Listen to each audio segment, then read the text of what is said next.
Good morning students. हम प्रश्नावली 9.1 के बारे में पढ़ चुके हैं। परिमेय संख्या इस प्रश्नावली का नाम है। परिमेय संख्या और भिन्न वाली प्रश्नावली जो आपने की थी उसमें काफ़ी कुछ हमने सीखा है। अब हम परिमेय संख्याओं को किस तरह मानक रूप में बदलते हैं, सरलतम रूप में बदलते हैं, किस तरह उसे संख्या रेखा पर प्रदर्शित करते हैं, यह सीखेंगे। बच्चों, संख्या रेखा क्या होती है? आपने प्रश्नावली 1.1 में एक संख्या रेखा देखी है जिसमें विभिन्न स्थानों का तापमान दिया हुआ है।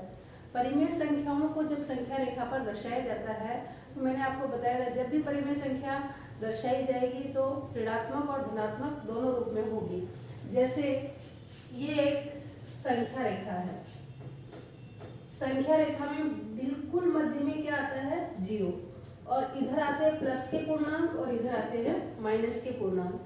प्लस का पूर्णांक 1, 2, 3, 4, माइनस का पूर्णांक -1, -2, -3 और -4, है ना। तो इधर तो धनात्मक संख्या आती है दाईं ओर और बाईं ओर आती है ऋणात्मक संख्या।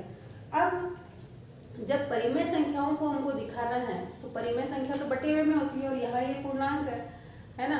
तो परिमेय संख्याओं को जब भी हम दिखाएंगे तो उसको किस तरह हल करेंगे? जैसे मान लो मैंने यहाँ लिखा है 1/4।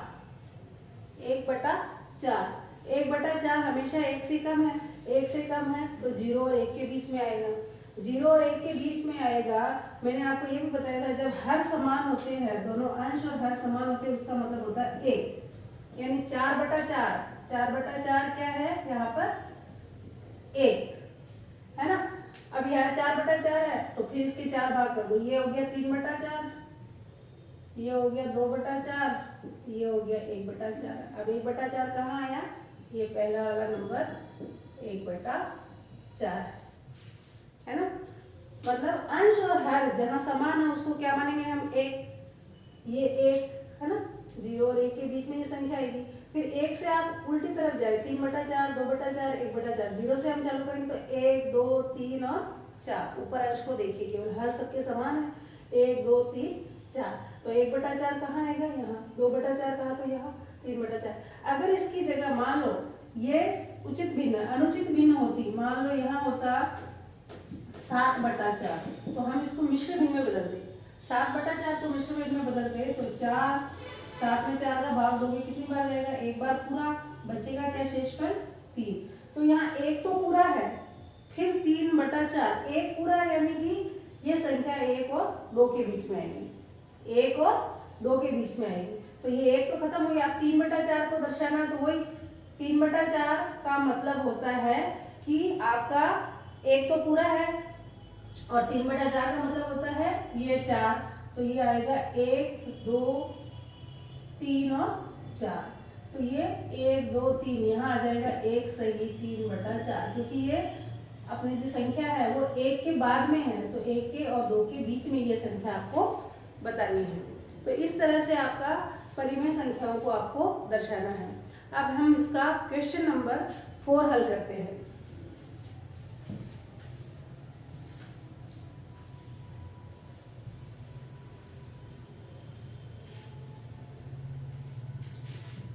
क्वेश्चन नंबर 4 है, एक संख्या रेखा खींचिए और उस पर निम्नलिखित परिमेय संख्याओं को निरूपित कीजिए।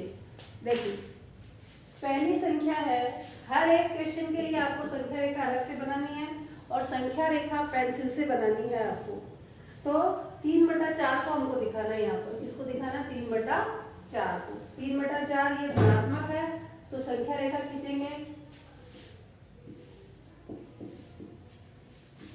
संख्या रेखा खींचेंगे, ये बीच में 0, 1, 2, -1, -2। 3/4 धनात्मक है यानी इधर आएगा। 3/4 यानी 1 से कम है तो 0 और 1 के बीच में आएंगे। अब मैंने बताया था आपको 1 को क्या मानेंगे हम?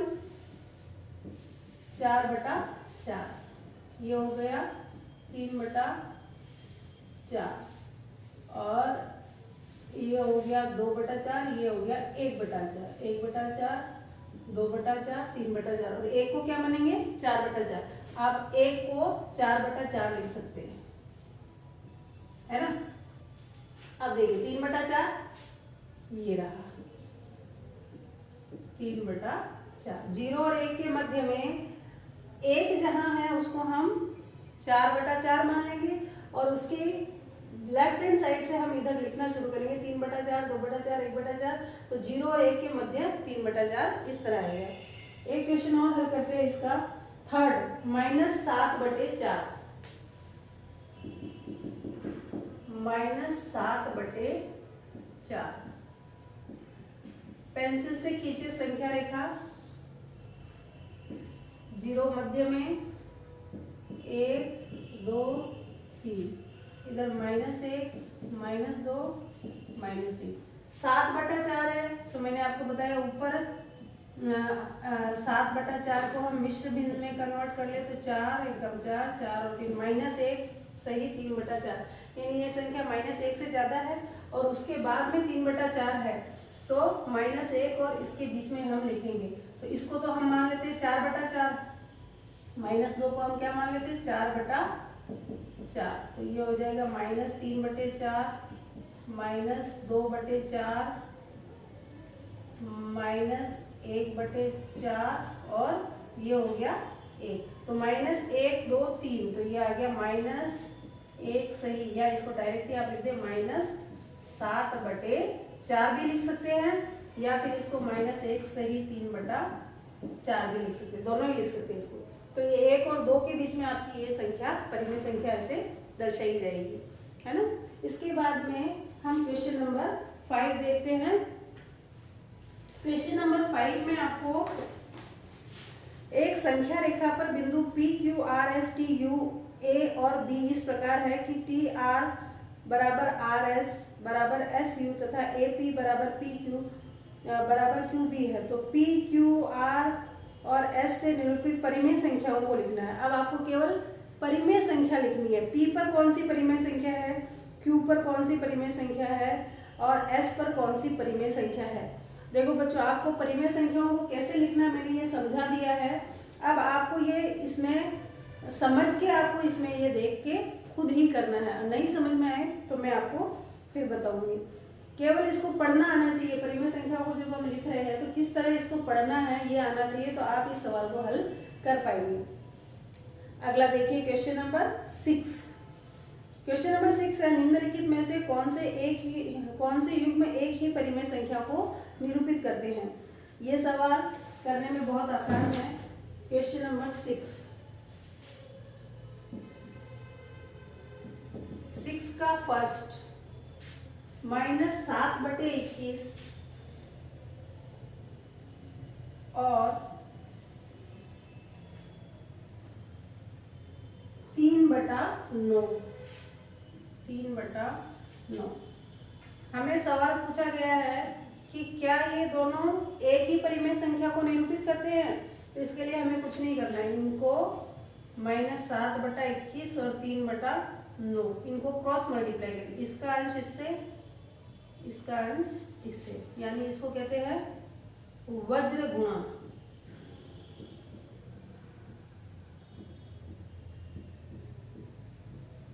वज्र गुणा करें, 7 को 9 से किया, -7 × 9 और इधर 3 × 21। ये माइनस का 7 है और ये प्लस का। -7/9 तो यहाँ क्या आ जाएगा 7 × 9 63 और 21 × 3 63। पर ये क्या दोनों 63 समान है, एक प्लस का है और एक माइनस का है। तो आंसर क्या लिखेंगे, ये दोनों परिमेय संख्या समान नहीं है। ये दोनों परिमेय संख्या समान नहीं है। बस ऐसे सवालों में कुछ नहीं करना, क्रॉस मल्टीप्लाई करना। 7 को 9 से गुणा किया, माइनस का 63, 3 को 21 से किया, 21 दिया, प्लस का 63, एक माइनस का एक प्लस का है, एक ऋणात्मक है एक धनात्मक है। भले ही नंबर बराबर है पर एक ऋणात्मक है एक धनात्मक है, तो दोनों ही संख्याएं समान नहीं है। इसके बाद है ना इसी का एक क्वेश्चन और करते हैं हम।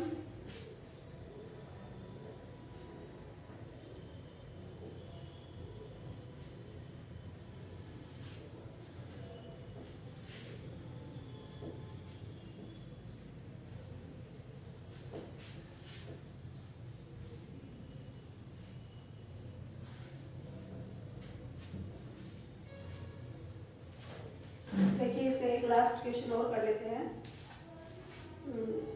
क्वेश्चन नंबर 6 का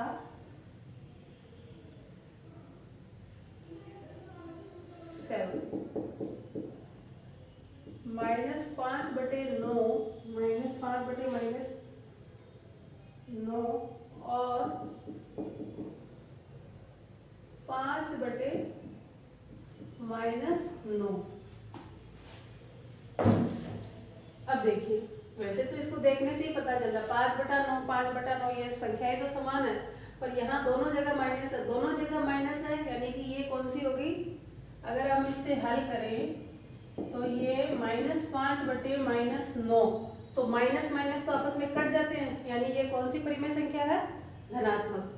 और ये जो 5/9 है इसमें एक जगह माइनस लगा हुआ है, यानी ये क्या है?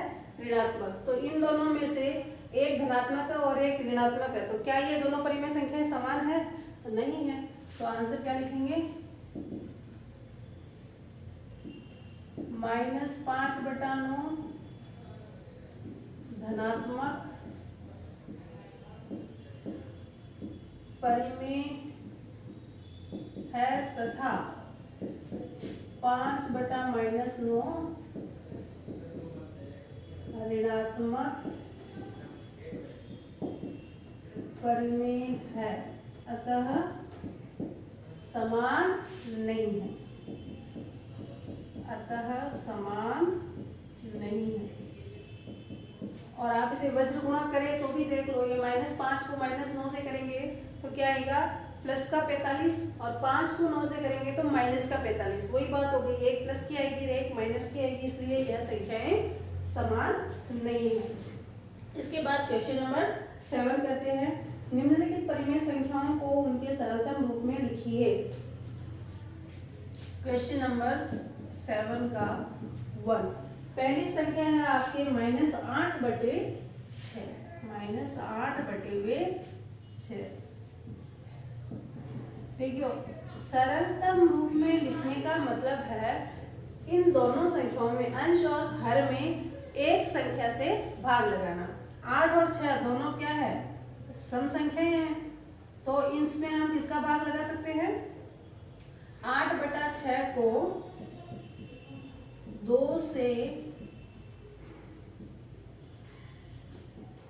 भाग देने पर, 2 से भाग देंगे तो 8/6 में दोनों में 2 का भाग देना है। इसमें भाग दिया तो 2 चौक 8 और 2 तिया 6। या आप 2 के पारे से कर सकते, तो आपका सरलतम भिन्न क्या आ गई? -4/3। एक क्वेश्चन और कर लेते इसका थर्ड है -44/72। 44 और 72 में सबसे पहले आप 2 से काट सकते हैं इसको। अगर मैं ऐसे नहीं लिखूं, डायरेक्ट काटे आप, तो मैं बताऊं आपको इस तरह काटना है। देखो 44 और 72 इकाई में दोनों जगह 4 और 2, तो 2 के पारे से कटेगा। सबसे पहले 2 के पारे से काटे, 2 दूनी 4, 2 दूनी 4, भागफल यहाँ लिखना है। 2 के पारे से काटे 36 दूनी 72 होते है ना। फिर वापस 2 के पारे से कटेगा, 2 हो गया, 1 कम 2 11 और ये 18। ये माइनस के हैं और ये प्लस का है, तो 11/18 आपका -11/18 इसका सरलतम रूप होगा। इसके बाद ये संख्या आगे और कट नहीं रही है, तो 11/18 इसका आंसर होगा। फिर अगला क्वेश्चन है, संकेतों ग्रेटर देन, लेस देन और इक्वल टू में से सही संकेत चुनकर रिक्त स्थानों को भरिए।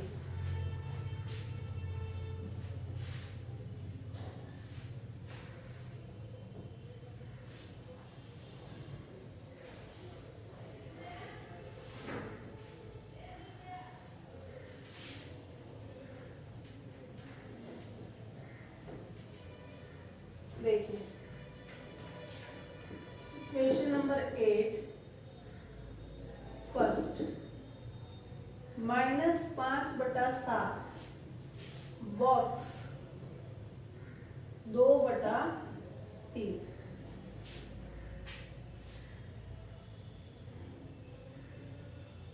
सेकंड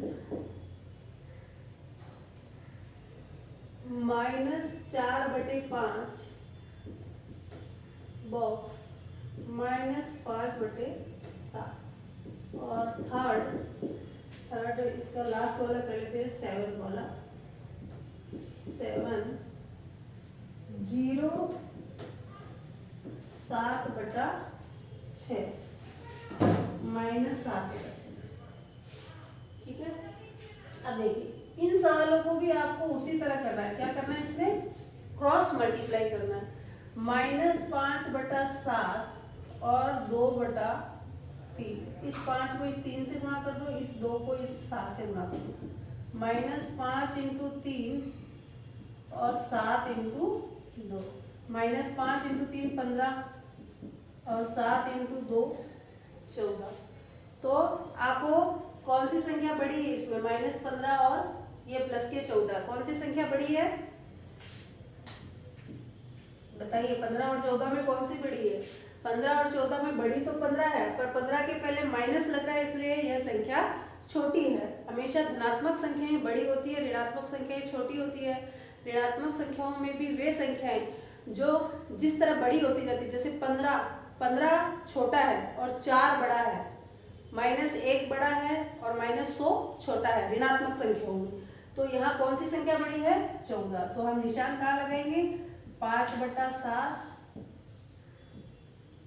2/3। और वैसे भी देखो एक धनात्मक है एक ऋणात्मक है, तो हमेशा धनात्मक संख्या बड़ी होती है, तो हम निशान इस तरह लगाएंगे। ये आंसर है। अगला क्वेश्चन देखें, इसको भी इसी तरह हल करें। -4/5 और -5/7 क्रॉस मल्टीप्लाई कर ले। -4 × 7 5 × -5 7 × 4 -28 और 5 × 5 -25। अब बताइए इन दोनों में कौन सी बड़ी है? 28 या 25, दोनों ही माइनस की संख्या है। 28 बड़ी है 25, तो 25 बड़ी है। तो यहाँ हम निशान किस पे लगाएंगे? 25 पे। तो 4/5 ग्रेटर देन कौन सी संख्या हो जाएगी? -5/7। जिसका अंश हम गुणा कर रहे हैं उसको ही हम इस साइड लिखेंगे। इधर वाला अंश है तो इसको इधर लिखेंगे, इधर वाला अंश है तो इसको इधर लिखेंगे। तो यहाँ देख लीजिए कौन सी संख्या बड़ी है? 25 बड़ी है, तो उत्तर हमारा ये होगा। अगला क्वेश्चन देख लीजिए। 0 और -7/6। मैंने आपको बताया था हमेशा धनात्मक संख्याएं ऋणात्मक संख्याओं से बड़ी होती है, और 0 न धनात्मक है न ऋणात्मक है, तो हम ऋणात्मक संख्याओं से तो 0 हमेशा बड़ा होता है। तो इसमें हम डायरेक्ट ही क्या लगा देंगे? निशान। 0 हमेशा ऋणात्मक संख्याओं से बड़ा होता है, तो ये आपके निशान हो जाएगा। 0 बड़ा होता है तो 0 की तरफ आपका निशान हो जाएगा। 0 बड़ा है, -7/6 छोटा है। इसके बाद बच्चों इनमें क्वेश्चन मैंने आपको 2-2, 3-3 सबके सॉल्व कराए हैं। हर क्वेश्चन के सब क्वेश्चन, मतलब हर क्वेश्चन में जैसे क्वेश्चन नंबर 6 में आपके 1 से लेकर 7 तक क्वेश्चन है, जिसमें से 2 या 3 मैंने सॉल्व कराए हैं, बाकी आपको खुद हल करने हैं, खुद समझने हैं। इसके बाद हम क्वेश्चन नंबर 9 हल करते हैं। निम्नलिखित में से प्रत्येक में से कौन सी संख्या बड़ी है? बड़ी निकालने के लिए भी आपको क्या करना है? हरों को समान करना है। हरों को समान करने के लिए आपको लसाअ लेना होगा। लसाअ लेके हरों को समान करना है, फिर अंश को देख के हम बड़ा और छोटा ज्ञात कर सकते हैं, जैसे हमने भिन्न में भी किया था। देखिए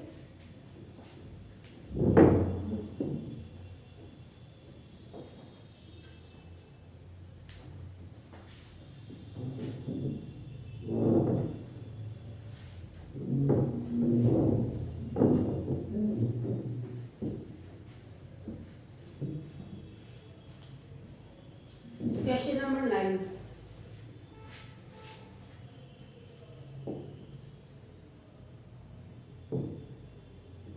सी संख्या बड़ी है?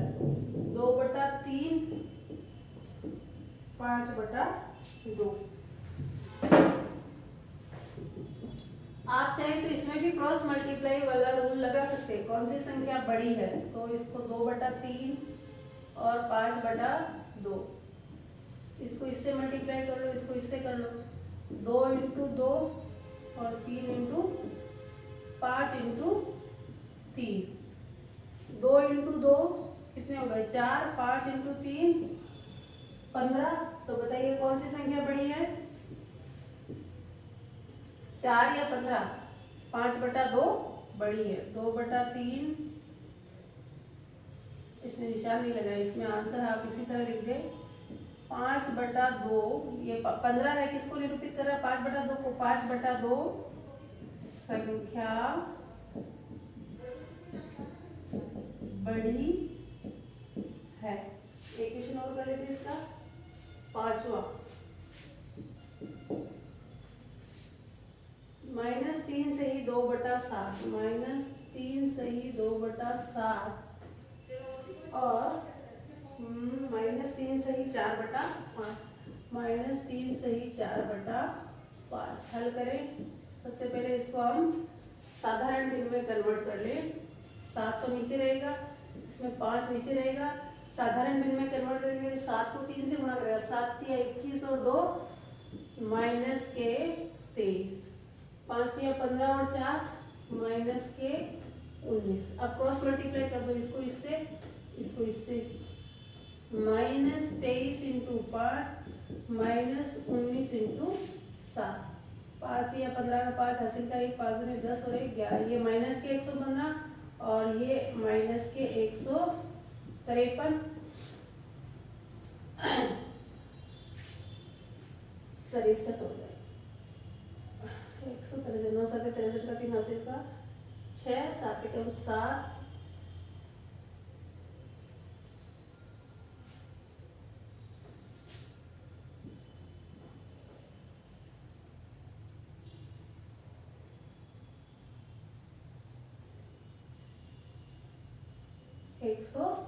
-133 और -133। तो कौन सा बड़ा है? 133 या 115? माइनस की संख्या में हमेशा जो छोटी संख्या होती है वो बड़ी होती है, तो 115 बड़ा है। तो आंसर क्या लिखेंगे आप?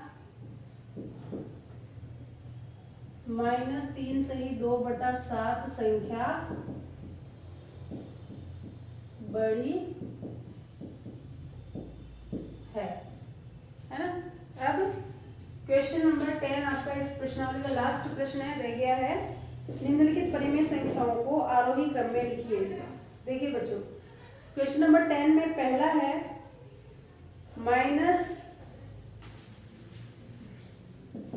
क्वेश्चन नंबर 10 का पहला है -3/5 -2/1 -1/5। देखो बच्चों, जब हर समान होता है, मैंने आपको भिन्न में भी ये बात बताई थी, आरोही अवरोही क्रम में जब हमने संख्याओं को लिखा था भिन्न में, वही नियम यहाँ चलेगा आपके। यहाँ पे आपका जब भी हर समान है तो केवल अंशों को देख के हम छोटी बड़ी का ज्ञान कर सकते हैं। जो संख्या बड़ी है माइनस में वो संख्या छोटी होगी और जो संख्या छोटी है वह संख्या बड़ी होगी। तो हमको इसको लिखना है आरोही क्रम में। तो आरोही क्रम में लिखेंगे तो ये संख्या वैसे ही आरोही क्रम में ही लिखी हुई है, आरोही क्रम में ही है। देखिए -1 बड़ा होता है, -3 छोटा होता है, ये छोटी है, फिर उससे बड़ा, फिर उससे बड़ा, तो ये आरोही क्रम में ही ये संख्याएं आपके, इनको ऐसे का ऐसा ही लिख देंगे। ये आपका आंसर हो गया। दूसरा करते हैं इसका क्वेश्चन नंबर 2, 1/3 -2/9 और -4/3। यहाँ देखिए, यहाँ हर समान नहीं है तो हमको क्या करना है, इनका हर समान करना है। 3, 9 और 3 का लस लीजिए। 3, 9 और 3 का लस क्या आ जाएगा? 9 आ जाएगा। अब 9 से इसको समान करना है, 1/3 2/9 और -4/3। ये हो गया -3/9 -2/9 और -12/9। अब बताओ -3/9 -2/9 -12/9, सबसे पहले सबसे छोटी संख्या कौन सी है? -12/9, -12/9। उसके बाद में इसको इधर लिख देते हैं, सबसे छोटी है 12/9, फिर 3/9, फिर 2/9, सबसे बड़ी 2/9। अब इनकी ओरिजिनल संख्या लिखते हैं। 12/9 किसको दर्शा रहा है? 4/3 को। ये आरोही क्रम हो गया। 3/9 1/3 को, और 2/9 -2/9 को। तो ये आपका आरोही क्रम हो गया है। सबसे पहले 4/3 आएगी, सबसे छोटी संख्या है ये, और उसके बाद में -1/3 आएगा, फिर -2/9 आएगा। तो ये आपके आरोही क्रम हो गया। इसका थर्ड वाला इसी तरह से आपको ल से लेके हल करना है। तो आपको आपकी ये 9.1 प्रश्नावली आज यहाँ खत्म हुई। अब आपको इसके सवाल हल करने हैं। होमवर्क की कॉपी में आपको HW में करना है प्रश्नावली 9.1 क्वेश्चन नंबर 4 से 10 तक के सभी प्रश्न HW में करने हैं। और ये जो वर्क है जो मैंने आपको कराया है वीडियो में, आपको CW में करना है। धन्यवाद।